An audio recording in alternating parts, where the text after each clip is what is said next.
Hola una vez más, soy Rubén Fidalgo y hoy os traigo a Autocasión un coche que no necesita presentación. No es otro que el Mini original, el diseñado por Silalic y Sigonis allá por 1959, con el nombre de proyecto de Ado 15. El Mini es uno de los coches más complicados de diseñar. Yo recuerdo que en una presentación en Italia, el que había sido jefe de proyecto del Ferrari Roma, le había preguntado a otro compañero cuál había sido el coche más complicado de diseñar. Y decía que el más complicado había sido el Fiat 500, porque es mucho más fácil diseñar un coche cuando tienes un cheque en blanco que cuando te dicen que lo que tienes que producir tiene que salir barato. Y Sigonis aquí echó mano de un ingenio increíble y os vamos a contar a lo largo de este vídeo cuáles son esas genialidades.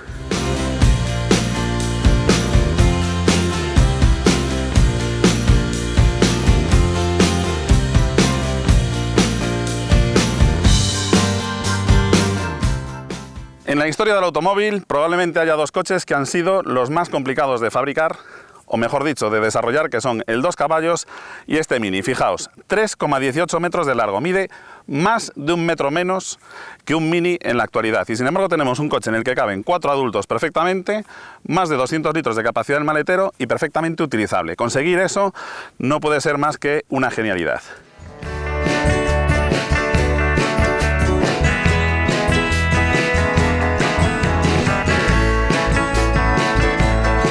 Para que os hagáis una idea de lo complicadísimo que es conseguir algo así como el Mini. Cuando Mercedes intentó aprovechar en un coche más del 80% del volumen interior en función del espacio exterior, como sucedía con el Mini, sacaron la primera generación del Clase A, un coche en el que tuvieron que inventarse, así como aquí montaron el motor transversal y la caja de cambios dentro del propio motor, por decirlo de alguna manera, en el Mercedes lo que hicieron fue un chasis tipo sándwich con el motor por debajo de los pies de los pasajeros delanteros prácticamente.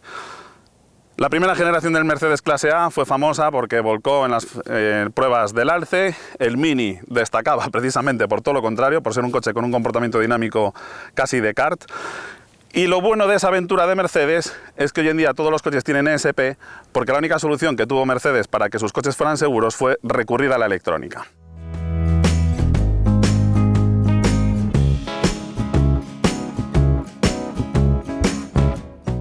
Además de hacerlo con un buen comportamiento dinámico y muy pequeño, no me digáis que el coche no derrocha personalidad por todas partes. El frontal es súper característico, con estos enormes faros redondos. Bueno, tampoco es que sean tan grandes, pero es que el coche es tan pequeñito que todo se desproporciona. Vais a ver un detalle muy llamativo y es que en el centro tenemos un toro, y es que este Mini, un 1275C, luego hablaremos en particular qué es eso de la C y los 1275, se fabricó en Navarra a través de la sociedad Auti, fundada en 1964. Auti son las siglas de Automóviles Hispano-Ingleses. Fabricaban aquí bajo licencia modelos de Austin, MG, Morris, etc. Ya veis las proporciones, una rejilla grande para refrigerar el motor, aunque el radiador va a estar por la aleta y tenemos otras rejillas en el paso de rueda. Los faros antiniebla muy típicos de la época y esos cromados que lo perfilan y le dan ese toque elegante que tiene que tener un coche inglés como es este.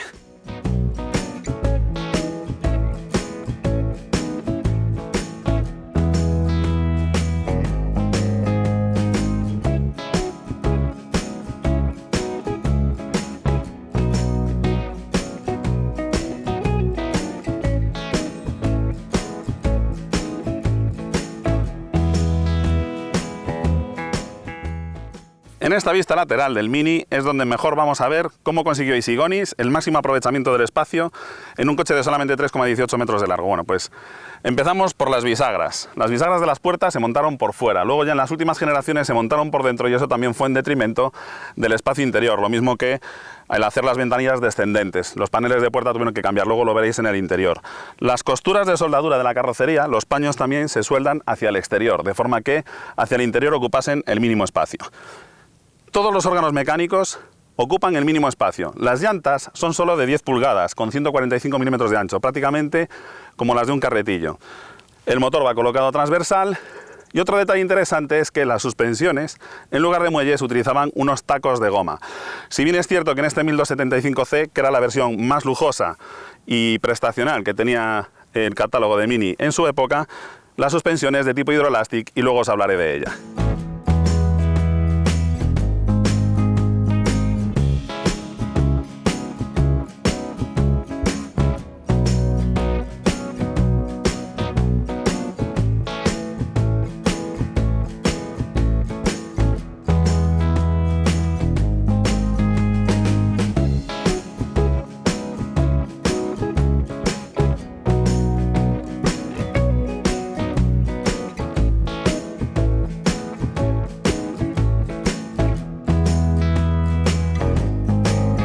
En la parte trasera, este es un Mini, digamos, de segunda generación. Cambiaron sobre todo el tamaño de los pilotos. Los primeros eran más redonditos y más pequeños, pero nunca se llegaron a fabricar en España con ese diseño. La tapa del maletero, como veis, abre hacia abajo y nos deja acceso a un maletero bastante curioso que, como digo, supera los 200 litros de capacidad y es una de las señas de identidad características de este Mini. Y como siempre, pues eso, aunque sea un coche sencillo, hay detalles de lujo como las molduras cromadas en las costuras de soldadura, los anagramas, los embellecedores para las luces de matrícula, en fin. Incluso en los coches baratos antes se cuidaban mucho los detalles y el diseño.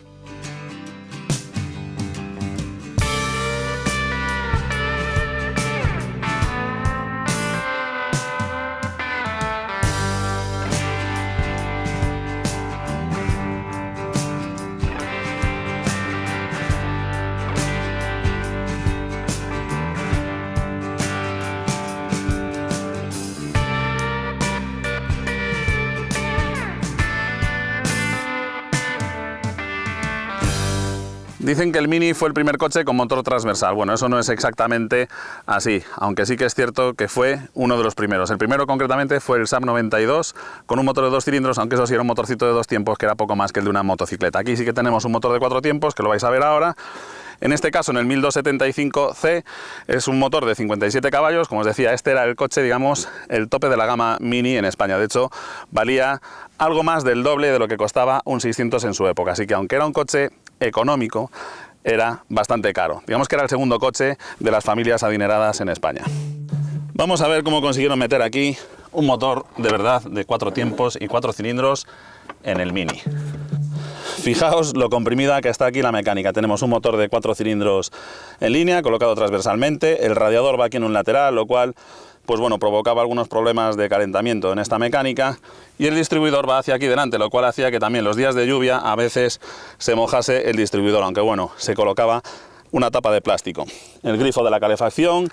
Y la gran genialidad es que la caja de cambios va metida en el propio cárter del motor para hacerlo así de compacto.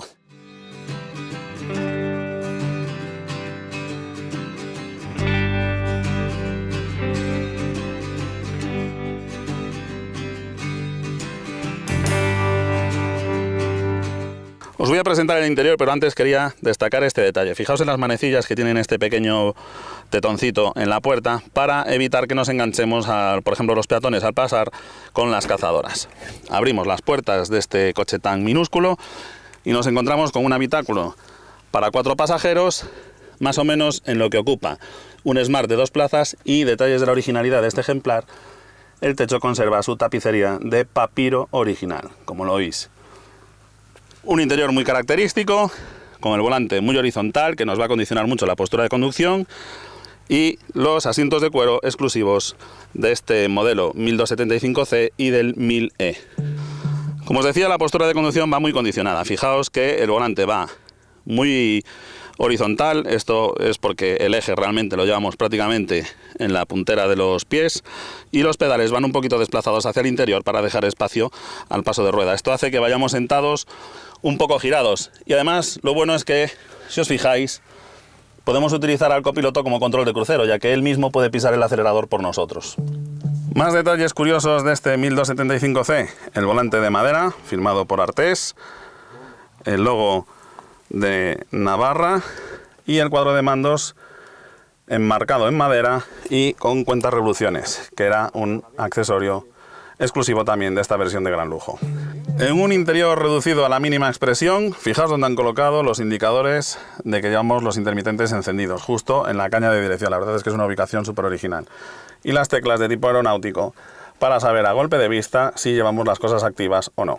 Otro de los detalles que diferencia este 1275C es que el asiento del copiloto, como veis, se abate de esta manera para dejarme un acceso mucho más cómodo a la parte trasera, y también aprovechar este hueco de aquí para llevar cajas más o menos grandes. En estos Minis de primera serie, las ventanillas son correderas, y además de abaratar, tiene la ventaja de que al no tener que deslizar por el paño de puerta, gano todo este hueco en anchura. Sí, este coche no tiene ningún tipo de seguridad en caso de impacto. Llevamos el codo literalmente rozando la chapa exterior del coche.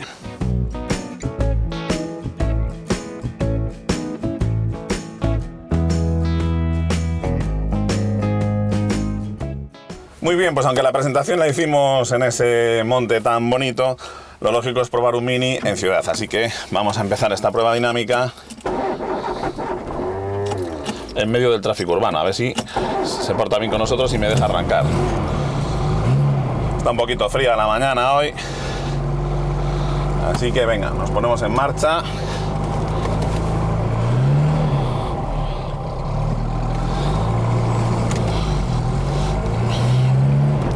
Y bueno, la postura de conducción para mí eso resulta incómoda porque me obliga a ir con los pies muy desplazados hacia la derecha, pero en ciudad la verdad es que es una gozada conducir este coche, porque aunque las calles sean pequeñas, esto es casi como si fuera una autopista para este cochecito.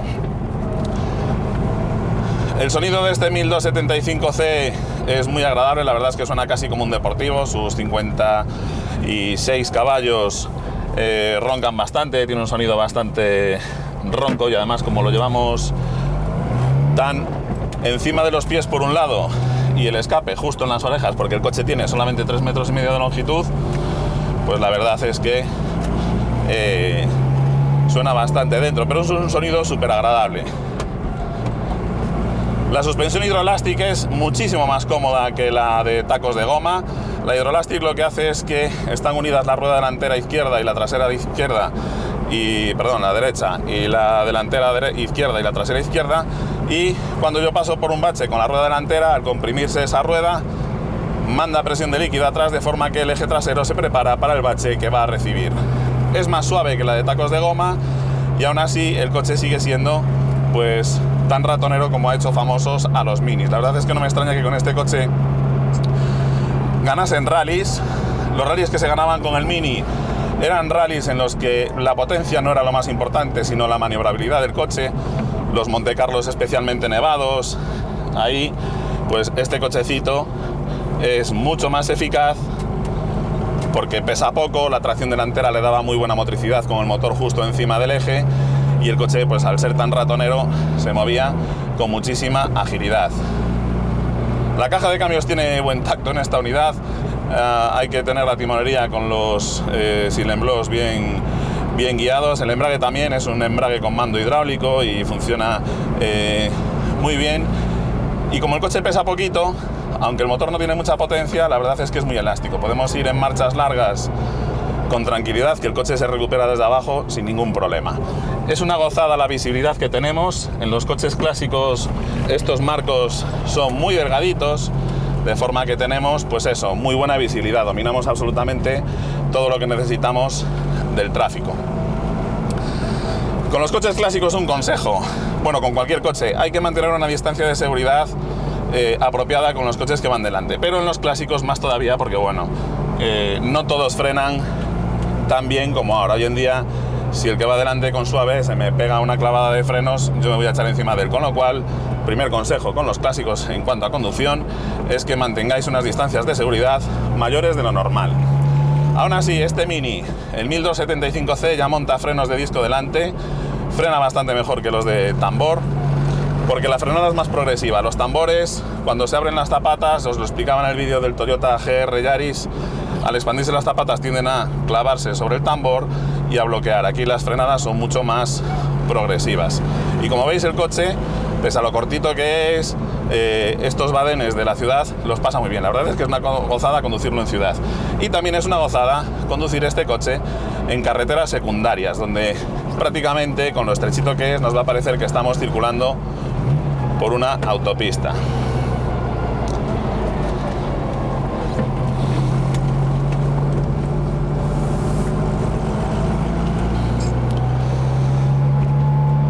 Donde peor va a ir este coche es precisamente en las autopistas. ¿Por qué?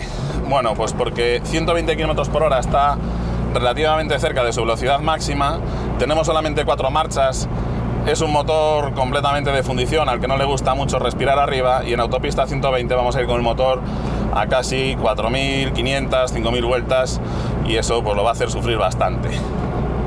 Otro punto delicado de los Minis es la refrigeración. Como veíais antes cuando os explicaba el tema del motor, el radiador va montado en el paso de rueda prácticamente, no tiene mucho flujo de aire hacia él, con lo cual no es mala idea instalarle un electroventilador para el tráfico moderno en el que hay muchos atascos y no hay tanta corriente de aire a través de la parrilla delantera, con lo cual pues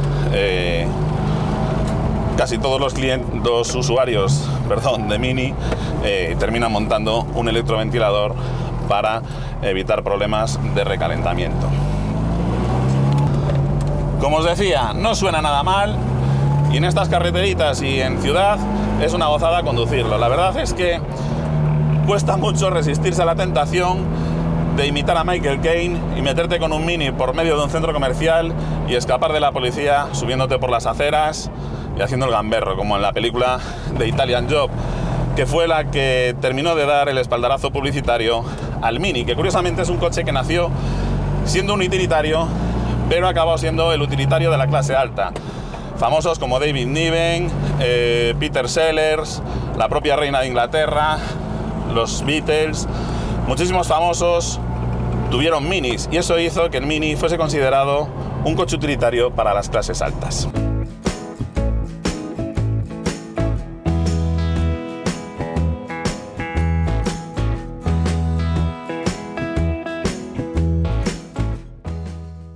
¿Qué tal los consumos del Mini? Bueno, pues un coche ligerito, 600 kilos de peso, 600 y poco en orden de marcha, con un motor pequeñito, pero eso sí es un motor súper arcaico, culata de fundición, ni siquiera es de flujo cruzado, en fin, no son coches especialmente parcos en consumo, para su tamaño y sus prestaciones. Estamos hablando de que con un Mini las medias de consumo van a estar en el entorno de los 7 litros, que bueno, es un consumo relativamente elevado, como digo, para un utilitario. Este coche con un motor moderno no debería gastar más de 3 litros a los 100 y está gastando pues prácticamente el doble. Pero bueno, lógicamente es un coche que tiene más de 50 años, así que tampoco podemos pedir un rendimiento a los motores excepcional. Equipamiento. Bueno, pues aquí lo que era un lujo en esta época son los asientos de cuero, además es cuero de verdad, una piel muy buena, el volante de madera, el salpicadero de madera, en algunos modelos también traía la parte central toda con guanteras de madera, pero bueno, este 1275C es la versión de lujo y el equipamiento de lujo aquí pues están los faros antiniebla, la madera en el interior, la tapicería de piel, el asiento del pasajero plegable. Esos son los lujos que se consideraban en los Minis en esta época. Y aquí en estas curvitas es donde a uno le saca la sonrisa el Mini, porque eso es un juguetito de lo más divertido de conducir. Aquí la dirección, aunque no es asistida, es suave, no hay mucho peso delante y como veis es una auténtica gozada llevar este cochecito.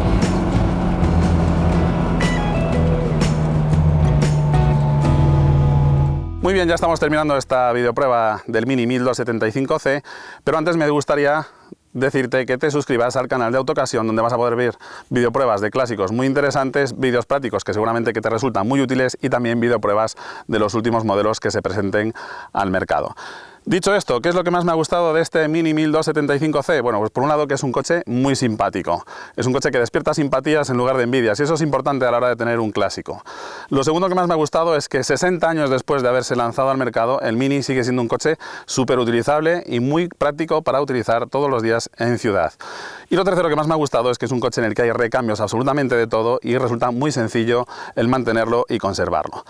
¿Qué es lo que no me ha gustado del Mini? Bueno, pues por un lado, que son coches en los que siempre tendremos algo que hacer con la mecánica, revisar pequeñas fugas de aceite y puestas a puntos. Lo segundo que menos me ha gustado del Mini es que por su tamaño, en el tráfico actual, rodeados de todoterrenos y de SUVs que son altísimos, tenemos muy poca visibilidad en ciudad y eso supone siempre un pequeño riesgo. Y lo tercero que menos me ha gustado del Mini es que no tiene etiqueta cero para meternos en el centro de Madrid, aunque si lo matriculamos como histórico sí que podemos circular por el centro de la capital española. Así que nada más, yo me despido, te deseo mucha suerte y hasta pronto.